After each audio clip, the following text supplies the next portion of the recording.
نحمده ونصلي على رسوله الكريم أما بعد أعوذ بالله من الشيطان الرجيم بسم الله الرحمن الرحيم فأزلهما الشيطان عنها فأخرجهما مما كانا فيه وقلنا اهبطوا بعضكم لبعض عدو ولكم في الأرض مستقر ومتاع إلى حين صدق الله مولانا العظيم مولاي صل وسلم دائما أبدا على حبيبك خير الخلق كلهم۔ آج ہمارا 38واں درس ہے سورۃ البقرہ کی آیت نمبر 36۔ ارشاد فرمایا فَأَزَلَّهُمَا الشَّيْطَانُ عَنْهَا، سو شیطان نے ان دونوں کو لغزش دی، عنہا اس درخت کے ذریعے سے، فَأَخْرَجَهُمَا مِمَّا كَانَا فِيهِ، سو ان دونوں کو اس سے نکال دیا جس میں وہ تھے۔ وَقُلْنَا اهْبِطُوا، اور ہم نے کہا کہ اتر جاؤ، بعضکم لبعض عدو، تم میں سے بعض کے دشمن ہوں گے، وَلَكُمْ فِي الْأَرْضِ مُسْتَقَرٌ، اور تمہارے لیے زمین میں ٹھہرنا ہے، وَمَتَاعٌ إِلَى حِينٍ، اور ایک زمانہ تک نفع حاصل کرنا ہے۔ کل کے درس میں عرض کیا تھا کہ ان آیات کے تحت عصمت انبیاء علیہ السلام سے متعلق کچھ، کیونکہ ایک اہم مسئلہ ہے اور جس کا تعلق ایمانیات سے ہے۔ انبیاء کرام علیہ السلام تمام انسانوں سے افضل ہے اور معصوم ہے۔ اگر ان کو بھی غیر معصوم کہا جائے تو پھر ان کی افضلیت ثابت نہیں ہوگی، اور سارے جانتے ہیں کہ تمام فرشتے معصوم ہیں، سارے کے سارے فرشتے معصوم ہیں، کوئی فرشتہ گناہ نہیں کر سکتا۔ اور یہ بھی سب جانتے ہیں مسلمان کہ انبیاء کرام علیہ السلام تمام فرشتوں سے افضل ہے، تو لہذا ضروری ہے کہ انہیں معصوم تسلیم کر لیا جائے، کیونکہ غیر معصوم سے افضل نہیں ہو سکتا۔ تو حضرت آدم علیہ السلام کو روکا گیا تھا کہ اس درخت کے قریب نہ جانا۔ حضرت آدم علیہ السلام اس درخت کے قریب ہی چلے گئے، اس کا پھل بھی کھا لیا۔ تو اس سلسلے میں اب اسے کیا کہا جائے، ایسا کیوں ہوا؟ تو حضرت آدم علیہ السلام کے اس عمل کی مفسرین حضرات نے مختلف توجیحات پیش کی ہیں۔ وہ فرماتے ہیں حضرت آدم علیہ السلام کو جب درخت کا پھل کھانے سے منع کیا گیا تو ایک خاص درخت کی طرف اشارہ کر کے اس کا پھل کھانے سے منع کیا گیا تھا۔ چنانچہ حضرت آدم علیہ السلام نے اس درخت کا پھل نہیں کھایا اور اس کی جنس کے کسی اور درخت کا پھل کھا لیا، کیونکہ شیطان نے ان سے کہا تھا کہ انہیں صرف ایک مخصوص درخت سے ممانعت کی گئی ہے، لیکن اللہ تعالیٰ کے قول سے اس درخت کی جنس کے تمام درخت مراد تھے، لہٰذا یہ حضرت آدم علیہ السلام کا اجتہادی فیصلہ تھا۔ دوسرا فرماتے ہیں کہ انہوں نے شیطان کے قسم کھانے پر عمل کر لیا، کیونکہ ان کا خیال تھا کہ اللہ تعالیٰ کی قسم کھا کر کوئی جھوٹ نہیں بول سکتا۔ قرآن حکیم میں دوسرے مقام پہ آئے گا شیطان نے قسمیں کھائی۔ تیسرا فرماتے ہیں کہ شیطان نے آدم علیہ السلام کے دل میں یہ خیال ڈالا کہ اس درخت سے ممانعت صرف جنت میں قیام کے ابتدائی وقت کے ساتھ خاص تھی، جس طرح شیرخوار بچے کو طاقتور غذا سے روکا جاتا ہے، لہٰذا اب طاقتور ہو جانے کے بعد یہ ممانعت ختم ہو گئی۔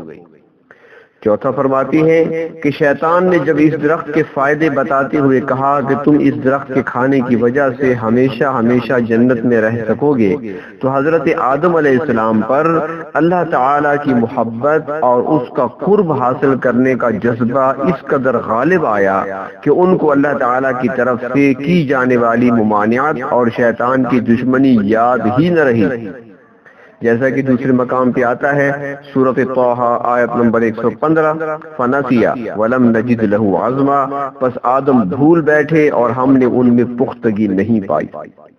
اس سے اس احتمال کی تائید ہوتی ہے۔ پانچواں فرماتی ہیں کہ اللہ تعالیٰ کی طرف سے حضرت آدم علیہ السلام کو دنیا میں بھیجے جانے اور خلافت کا منصب عطا کرنے کی حکمت کے طور پر ان سے یہ عمل کرایا گیا۔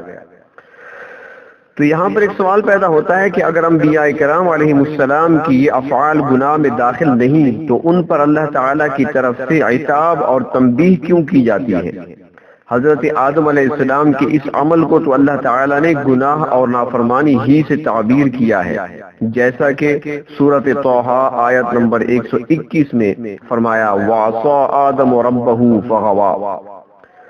تو اس کا جواب مفسرین حضرات یہ دیتے ہیں کہ حقیقت کے اعتبار سے تو انبیاء کرام علیہ السلام کے افعال گناہ میں داخل نہیں ہیں، البتہ اس کے باوجود ان افعال پر اللہ تعالیٰ کی طرف سے عتاب اور تنبیہ اور اسے معصیت اور گناہ سے تعبیر کرنا صرف ظاہری صورت کے اعتبار سے ہے، اور اس کی وجہ یہ ہے کہ حضرات انبیاء کرام علیہ السلام کا مقام اور مرتبہ بہت بلند، اعلیٰ، ارفع ہے، اور اس طرح کے کام جو اگرچہ گناہ میں داخل نہیں، ان کی شان کے مطابق نہیں، ان کے لیے اولا اور عظیمت کو چھوڑنا خطا کی طرح ہے، اور جس سے جتنا زیادہ قریبی تعلق ہوتا ہے اس کی عام اور معمولی سی بات بھی بہت بڑی لگتی ہے۔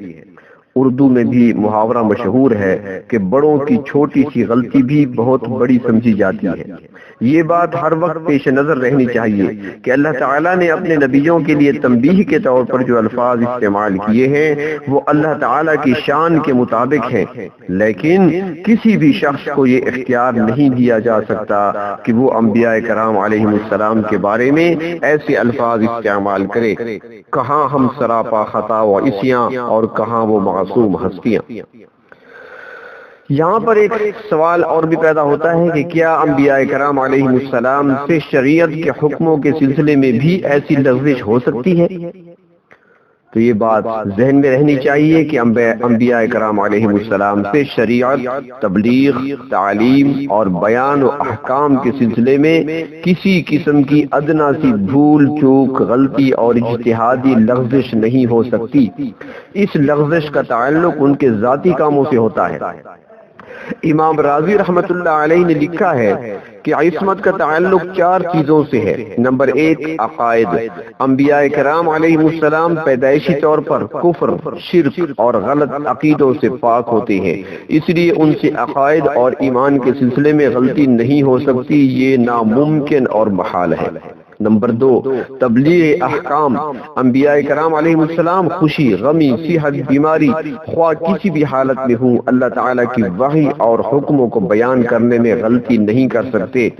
ایسے موقع پر ان کے آگے پیچھے فرشتوں کا پہرا ہوتا ہے، جیسا کہ اللہ تبارک و تعالیٰ کا ارشاد ہے سورۃ الجن آیت نمبر 27-28۔ ترجمہ: وہ وحی نازل ہونے کے وقت اس رسول صلی اللہ علیہ وسلم کے آگے اور پیچھے فرشتوں کا پہرا لگا دیتا ہے تاکہ معلوم ہو جائے کہ ان فرشتوں نے اپنے رب کا پیغام اچھی طرح پہنچا دیا اور اللہ تعالیٰ نے ان کی تمام حالتوں کا احاطہ کر رکھا ہے اور ہر چیز کو گن رکھا ہے۔ نمبر 3 فتویٰ اور اجتہاد۔